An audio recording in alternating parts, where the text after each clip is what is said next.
title I put on the message today, maybe next week also, is The Gospel Show.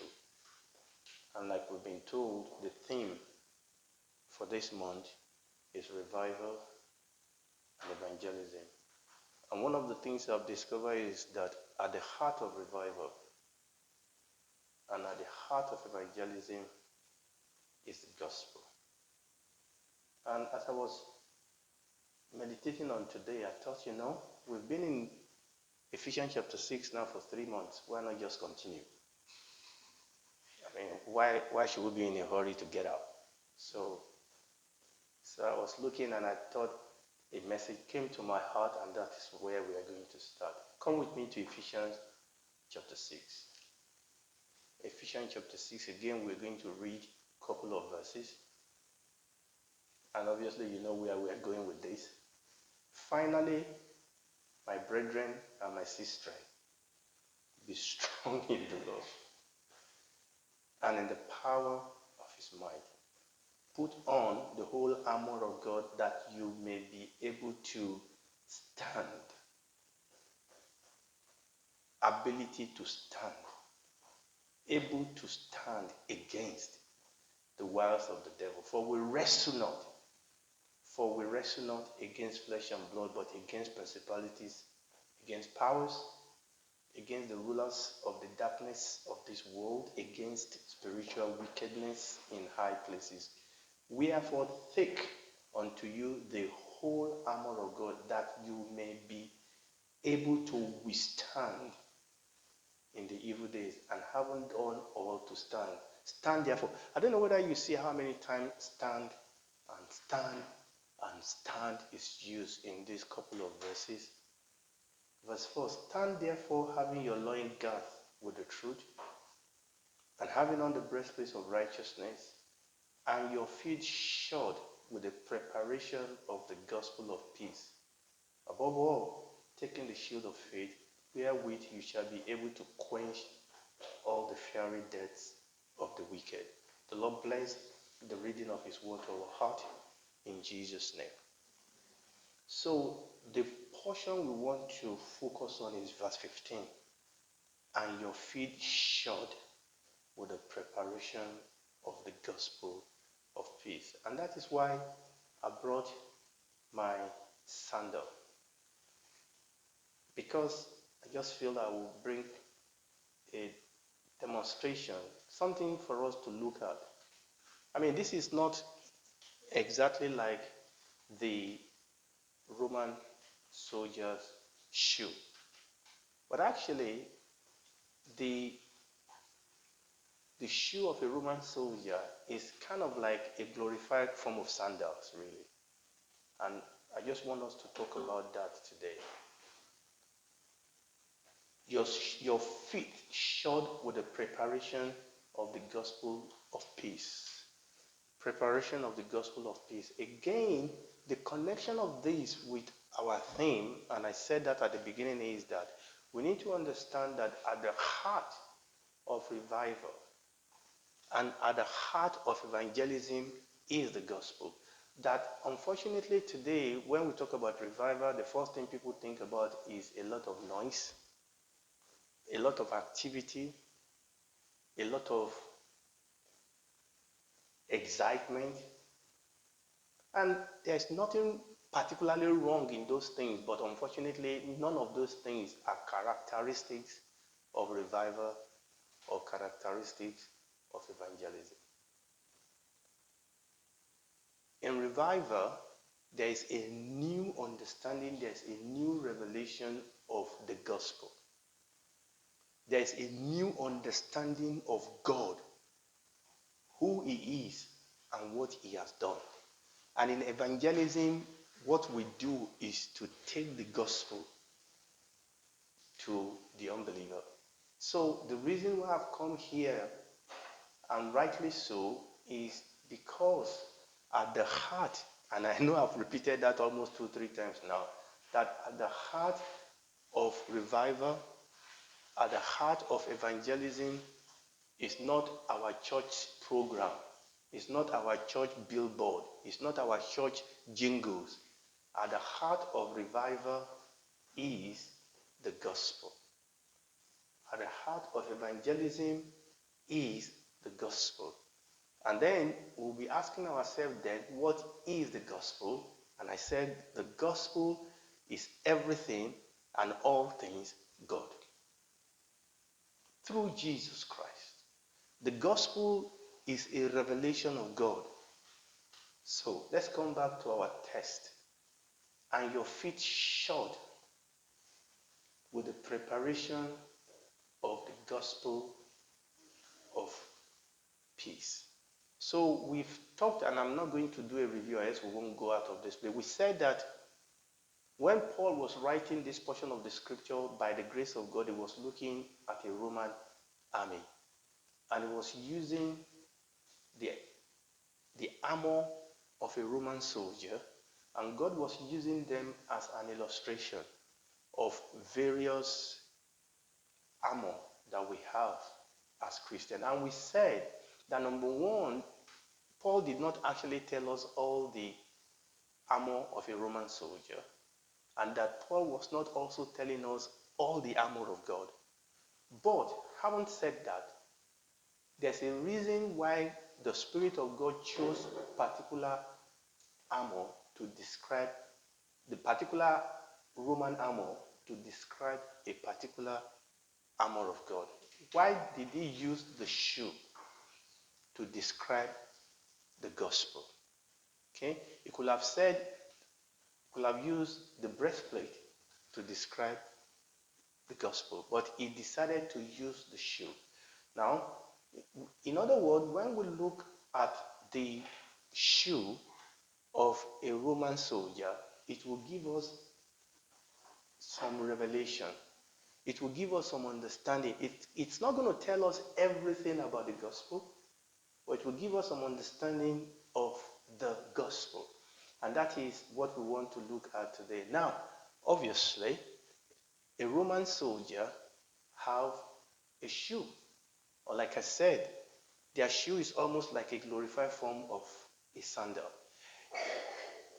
A Roman army's war shoe, actually is made up of 3 layers of leathers. Remember, when we were talking about the shield, we did say it was made up of leathers also. But when I talk about leather, don't think about our current day leather, okay? By the time they put this leather on each other, they are so strong. They are so durable. They are so strong, almost like a steel. So please understand that. So when I say leather, don't think about today's leather. So a Roman army's shoe is made up of 3 layers of leather, usually 3 layers or maybe even more. And then what they would then do is that they will pull it up with leather strap and tie it around the ankle. But there's much more to a Roman's shoe than that. Before I tell you what much more, now every army knows, and listen to me, and this is very important, that the shoe is very important. It is very important because number one, historian actually tells us that the victory that the Roman army had was not just because of their strength or their tactics. They did have strength. They did have tactics. But that actually a lot of their victory depends on their foot soldiers. Today people go to war and we use all sorts of, materials and traveling things, you have the jet. But in those days they don't. Okay, few of them will have horses. But most of their soldiers walk on foot. And you will be surprised how far these people walk. Okay? So they walk long and far. So it is very important your footwear. Someone listening to me. Now they don't just walk long and far. The terrain that they have to work are oftentimes very demanding. Rough terrain, rocky terrains, and understand that you are walking to go and fight. All right? And usually, most of the time in those days, enemy try to protect their city by being located on very rough terrains. so that when enemies are coming against you, you will have a natural advantage to attack them. So they walk very far. I mean, I was researching into some of these things, and I was staggered but with how far they walk sometimes to go and fight. I mean, can you imagine? I mean, you see, I have a problem with shoes. Very big problem with shoes. Usually my shoes don't last few months before one side is beginning to wear off. No matter, I think, what's wrong with me? Am I walking? and come to, you understand that I don't walk far with them. I mean, I wear them to church, wear them to work, and that's it. And in less than a few months, one side is already bending over. How much more these people that are walking far and walking on very rough terrain on their shoe? But that is not all. That is not all. Now, what is even very, very interesting is that in those days, they have the ancient mines. Okay, you know, nowadays we talk about land mines. When people have gone to bury bomb, and then when soldiers trip the bomb, they get blown up. Obviously, in those days, they didn't have, bombs that can be tripped. But what they do in those days, they have their own mines. The way they do the mines is that they go and bury sharp. They go and bury either sharp wood or sharp iron or sharp whatever bones. And this is the way people protect themselves in those days. Those who are the ancient, grandparent of modern day mines. So that they bury these things on the way to their city. And you wouldn't see them until you step on them. And somebody said, no matter how good you are, when your feet is gone, you are gone. Okay? Because suddenly you are exposed. Okay? Something goes wrong with your feet. Something shook you, or you shook something, and you bend down to say, yay! That's it. Your head is gone. Or there's a spear in your heart. Because when you do that, you lower your shield, or you bend down, you look focused, and the enemy gets the individual. So the shoe, obviously, every part of the armor is important, but the shoe is foundational to a Roman soldier for the reason that I've enumerated. In fact, when you read the scripture, it said, let your feet be shod.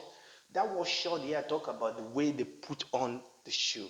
But it said, let your feet be shod with the preparation of the gospel of peace. You see, look at that word preparation there. You see, when we see that word in King James, we think it looks like somebody is preparing food. No. That word preparation is actually the same word for foundation. In other words, it's saying that actually the gospel is the foundation. It's saying that the way what a foundation is to a house, the same way the shoe is to the army, the shoe is to the soldier, and the gospel is to us. That the gospel is foundational. And it's the same way for a Roman soldier, their shoe is foundational. And then we have to ask ourselves, why is the shoe foundational? And this is the reason why we have come here. Remember what I said? They are walking through various dangerous terrain. Number one, their shoe has to be durable. It has to be durable because it can't just wear out easily. It has to be durable. Number two, it has to be strong. And we said that the way they've done that is that they have layers and layers and layers of leathers. It has to be durable, it has to be strong, so that when they step on this ancient mine that doesn't blow up but pierce, it won't pierce through their shoe. It has to be strong. Okay? Now, another thing is that, you see, because oftentimes they have to climb hills and go to slippery places. You know what they did? They put studs on the shoe. You're just like footballers. Okay, so what the Roman did is that they will pierce from top, they will pierce iron or bones down from top so that it's appearing at the back. It's so that it gives them what? Stability. So it's strong, it's durable, and it's also stable. Okay? And everywhere we read here is talking about what? Stand. So that when you plant your feet down, you are stable. And then once that foundation is laid, the Bible says no other foundation can any man lay but that which is laid, which is Christ Jesus. And the Bible says that let every man and every woman be careful how they build upon this foundation. There's no other foundation. Look, if I want to talk about revival, if I want to talk about evangelism, this is the foundation. This is the foundation. Not our program, not our gymnastics, not our jingles, not our excitement. Remember, there's nothing wrong in that. As long as we understand that this is the gospel is the foundation. So a Roman army knows that they plant their feet down and they are secured, and now they are ready to fight. How many of us are here today without a shoe? Even Debbie have a shoe. But do you know that, look at sport. Every sport have shoes that are adapted to optimize, to give you advantage to play that sport. How many people do you see running 100-meter race with a boot? Say, I'm Usain Bolt. And then you go and wear grandfather's boot and say you want to run 100-meter race. No. There's a particular shoe you wear when you want to run 100 meters. There's a particular shoe you wear when you are a footballer with a stud. There's a particular shoe you wear when you are skating. I understand that because I once wear my own shoe on a ice. You understand what was the problem? I was finding my bum on the skate. And when I know all of us have gone to bowl, when you go bowling, they give you some shoes before you see. It is important. The shoe is important. The shoe is adapted to the terrain, and I want us to understand that the gospel is the shoe and is adapted to this terrain. And the problem today with the church, with me and with the church, is that we are not wearing the shoe, because the Bible talks about another gospel. That it is possible for us to believe another gospel. It is possible for us to preach another gospel. I believe that today you must question ourselves. I said, what is the gospel that I believe? What shoe do I have strapped on?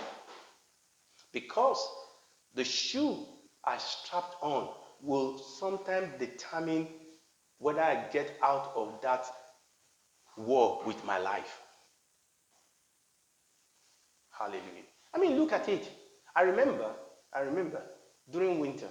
Not winter, sorry. Yeah, winter. During winter, people go to the hospital with fracture. Okay, it has snow, and somebody went to wear gogoro shoe in the snow. You are going to fall. In the snow, go and get the grandfather's boot that will give you some stability. Amen. Quite a number of us now, let me say, quite a number of people, let me put it that way, drive four-wheel car. Most four-wheel car now, for the most part, actually operate like a two-wheel. But when it snows, it becomes a four-wheel, because that terrain demands additional grip. Hallelujah. So, the Roman shoe, and we are not interested in the Roman shoe. We are interested in the gospel. This is just an excuse to show you my shoe. Okay. So, the Roman shoe gives what? Stability. And gives mobility. And gives adaptability. Three things. Stability, mobility, and adaptability. A Roman shoe makes the army to stand firm, number one, and number two, to move fast. They have to be able to stand fast so that they can move fast. Listen to me. Standing fast is revival. Moving fast is evangelism. Now, oftentimes, when we were doing the conclusion for the workers' meeting today, and he said the reason for house fellowship is so that we can bring soul to Christ. And I thought, no, that's not the reason. That is the outcome. The reason is so that we can build ourselves, and then we can go and bring.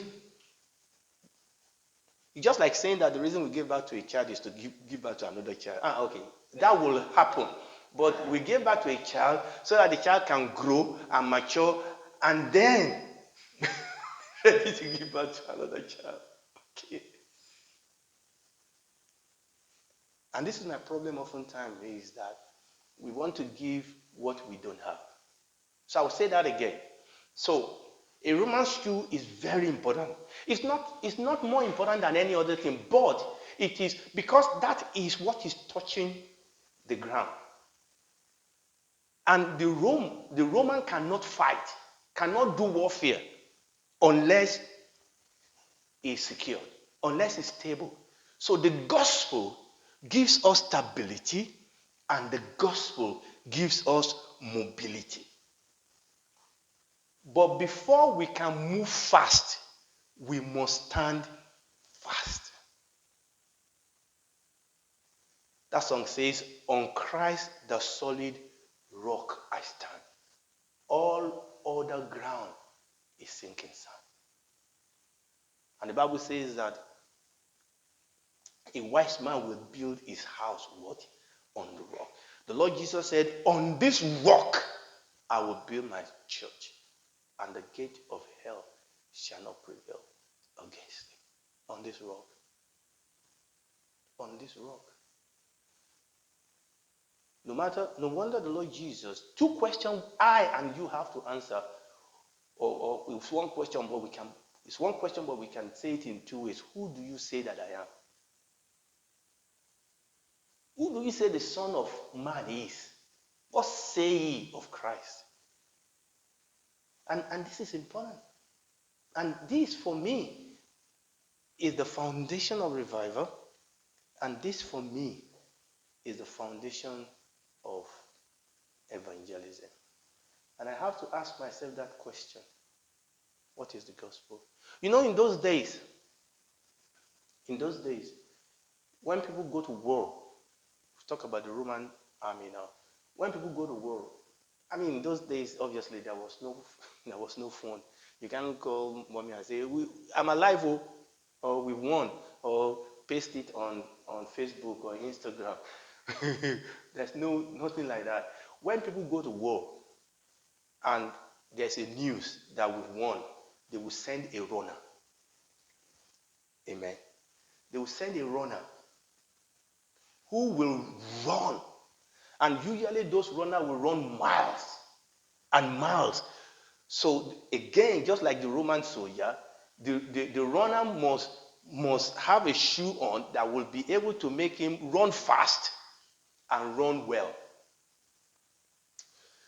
Come with me to Isaiah chapter 52. I'm not going to read everything here, but and this was then quoted for us in Romans chapter 10. But let's read this. Isaiah chapter 52. Are you there? Verse 7. We could read from verse 1, but let's just read verse 7 because of our time. Because we still have about 2 hours to go. No, no, no, not 2 hours. Okay, okay. Let's read it together, please. Want to go? How beautiful upon the mountains are the feet of him that bringeth good tidings, that publisheth peace, that bringeth good tidings of good, that publisheth salvation, that saith unto Zion, thy God reign. How beautiful upon the mountain are the feet of him that bring good tidings. I mean, obviously, you know that gospel, the literal translation of the word gospel is good tidings. But next week, by the grace of God, we'll ask ourselves, what is the gospel? We could go and we'll tie it to revival and evangelism. But this is the heart of revival. But we are talking about the feet. He said, how beautiful. And that is what people say. You see, when the runner is coming, you can analyze the way the runner is running to know whether they are bringing good or bad news. You can, and there was one or two stories in the Old Testament which you that say, oh, I see this guy running. The way he's running, it looked like it's this guy. How beautiful. Beautiful feet. Beautiful feet are feet that are properly shod, that have the proper shoe on. How beautiful. And applying that to us, look, the gospel brings stability and mobility to your life. If I want stability in my life, and stability, remember what the Lord Jesus said about that house that is built upon the rock. He said, and the wind came, and the flood came. Because this is war. He said, we wrestle. All right? You don't want to wrestle, and then you are sleeping. Which type of wrestling is that one? You are already gone. We all need to understand that this is a wrestling. The wind will come. The flood will come. But if our feet is planted upon Jesus, we'll have the stability, and we have the mobility, and we have the adaptability to glorify God in that situation. He said, having done all, to keep standing. You understand that in wrestling, what you are trying to do is to flood the other man or woman. But your feet is stable. So he said, how beautiful upon the mountain are the feet of them that bring good tidings. And the Bible said that the good tidings is our preparation. Remember what I said about the preparation? Is talking about the foundation. The foundation. Hallelujah. Let's read that Romans chapter 10 and then we'll close. Yes. Romans chapter 10. And this was quoting that Isaiah chapter 52 that we read. Romans, I believe it's chapter 10. Yes. Let's start reading from verse 13. Romans chapter 10 from verse 13. For whosoever shall call upon the name of the Lord shall be saved. How then shall they call on him whom they have not believed? And how shall they believe in him on whom they have not heard? And how shall they hear without a preacher? You can see evangelism there. But it's an evangelism that flows out of revival. Personal revival. Verse 15. And how shall they preach except they be sent, as it is written, how beautiful are the feet of them that preach the gospel of peace and bring glad tidings of good news. Remember that Ephesians Chapter 6 and this place call it the gospel of peace. What does that mean? It's the gospel of peace. And we're going to look into that. And this is what we need. This is what the church has lost. The gospel is our Samson here. The gospel is the secret of the church. Take away the gospel, the church has nothing. And that is why the devil will fight tooth and toenail to corrupt, dilute the gospel. And this is why the Bible says that we must contend for the faith that was once committed unto the saints. Must contend for that faith, for that gospel. Paul said, I don't want to know anything among you except Christ and him crucified. He said in Romans and a couple of places, he said, I'm not ashamed of the gospel, for it is the power of God unto salvation, unto all them that believe it. And we cannot give the gospel that has not affected us. We cannot give the gospel that has not touched us. We cannot evangelize with a fire that has not burned in our soul. Let's stand up on our feet. We'll pray. You know that the firefighters, okay, I was talking about a particular department of firefighters, that the firefighters in that particular department is in America, that they have this rule that from the time there's an alarm, okay, you know you are sitting down, from the time that there's an alarm to the time you get into the car must not be more than 60 seconds. So if there's an alarm, you must be in the vehicle in less than 60 seconds. That means you must be ready all the time. 60 seconds. Some of us don't get up from chair in 60 seconds. Say, let us arise. But they must be in the car in 60 seconds. That means their shoe is ready. Their clothing are ready. They jump into it, bam, bam, they are in there.